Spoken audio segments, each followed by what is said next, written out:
출마 선언은 23일이라더라. 벌써 사무실을 임대했다더라. 한동훈 전 위원장의 당대표 선언을 앞두고 여러 이야기가 쏟아지고 있는데요. 이런 가운데 별안간 한동훈 좌파설이 불거졌습니다. 친윤계 이철규 의원의 이 한마디 보시죠. 우리 당원들이 받아들이기 어려운 분들이 한 전 위원장을 둘러싸고 있다. 이렇게 말을 했는데요.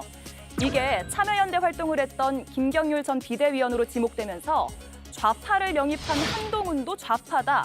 이런 논리가 형성이 된 겁니다. 그러자 이젠 김경률 전 비대위원을 누가 영입했느냐 이걸 두고 설전이 오갔는데요. 이번 키워드 한동훈 좌파설입니다. 네, 김병민 의원님. 갑자기 네. 좌파 논쟁이 벌어졌어요. 국민의힘에서. 그 전당대 견제 차원이라고 보기엔 좀 너무 지나친 거 아니냐 이런 의견들도 있더라고요. 그리고 국민의힘은 당에 있지 않았던 또 문재인 정부와 매우 가까웠던 문재인 정부에서 검찰총장이었던 윤석열 대통령을 당시 후보로 영입해서 또 대통령을 만들어낸 정당입니다. 과거에 김종인 비상대책위원장 같은 경우는 민주당의 비상대책위원장이기도 했죠. 예. 하지만 총선 참패 후 어려울 때 우리 당에 와서 총선 승리를 이끌었던 총선 승리 이후에 당의 위기를 극복했던 굉장히 중요한 역할들에서 4.7 보궐선거 승리를 이끌었습니다. 이 지금 있는 전당대회 국면에서 아마 한동훈 위원장이 보수층의 강력한 지지들을 받고 있으니까 좌파 프레임에 가두고 또 과거에 있었던 전력들을 얘기하면 주변에 있는 사람들의 이야기를 꺼내서 이게 좀 희석될 수 있을 거다 생각되는 사람들이 있을지 모르겠는데 네. 더 많이 포용적으로 총선 참패 후에 더 많은 외연 확장을 해야 되는데 이런 얘기들로 스스로를 상처 주는 일이 과연 우리 당에 어떤 도움이 되는가라는 생각이 들어서 좀 씁쓸합니다. 네.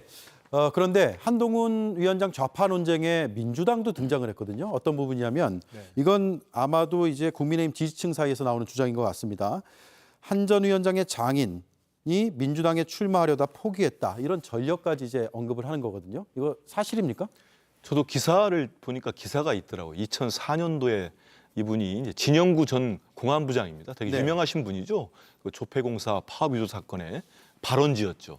그게 결국은 뭐 특검까지 갔던 걸로 제 기억을 합니다. 그런 발언을 하셔가지고. 근데 이분이 광주시에서 민주당 경선 후보로 하려다가 뭐 중도에 사퇴했다.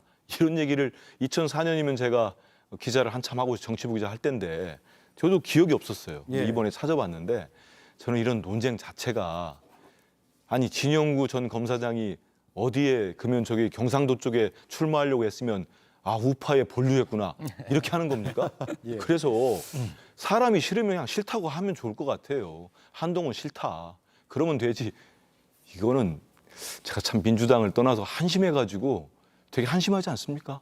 지금 총선 이긴 정당도 이러면 한심할 텐데 국민들로부터 정말 그렇게 매섭게 질타를 받고 참패를 한 정당이 새롭게 지금 개혁과 혁신을 하겠다는데 좌파 논쟁을 하고 있어요. 이 한동훈 전 비대위원장의 장인과 또 측근의 무슨 뭐 김경률 회계사 이런 모습 보는 국민들 저만 그럴까요? 되게 씁쓸하고 네. 참 한심하다 네. 이런 생각할 겁니다.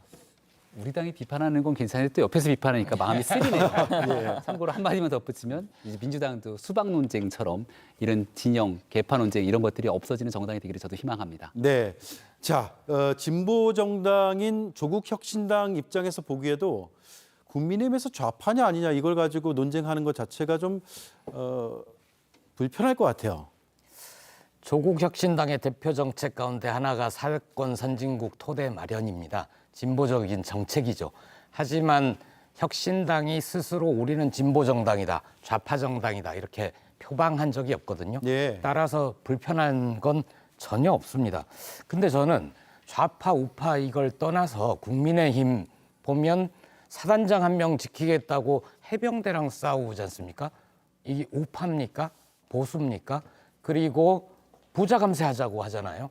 근데 미국의 정말 보수들은 부유세 도입하자, 우리 사회를 위해서 그런 게 필요하다라고 하는데 그런 거 보면은 국민의힘은 보수도 아니고 우파도 아니라고 생각을 합니다. 오히려 우리 사회의 기득권 세력 그 자체이거나 기득권 세력을 대변하는 정당이죠. 네.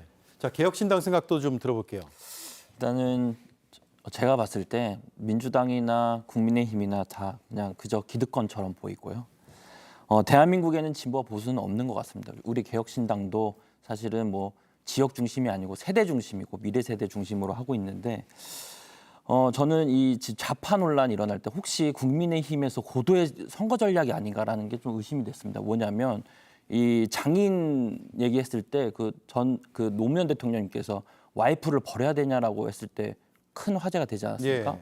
혹시 한동훈 전 비대위원장이 와이프를 버려야 합니까? 그 멘트를 위해서 지금까지 밟아오는 건 아닌가? 빌드업? 네, 빌드업을 하고 계신 거 아닌가? 제가 미리 맞췄다면 죄송하고 국민님께 저는 이런 논쟁이 없어졌으면 좋겠습니다. 네, 알겠습니다. 마지막으로 김병민 의원께 드리고 마치도록 할게요. 지금 친윤계에서 나경원 의원을 한동훈 위원장의 대항마로 밀고 있다 이런 소문들이 꽤 많거든요. 그런 기류가 있습니까? 저는 정치는 생물이라 어떤 변화가 있을지 모르겠는데 나경원 의원 입장에서 매우 불편해하는 주제인 것 같아요. 지난번에 나이 연대가 나왔을 때도 손사래를 치지 않았습니까? 네. 지금도 본인은 여러 표가 필요하다 이렇게 얘기를 하니 아마 출마하게 되면 친윤계의 지원 또 비윤계가 같이 함께 협력하는 그림을 그릴 텐데 반 한동훈 정선의 최전선에서 친윤계의 지원을 받는다. 이런 포지셔닝으로 가게 되는 건 나경원 의원도 썩 원치는 않을 것 같고요.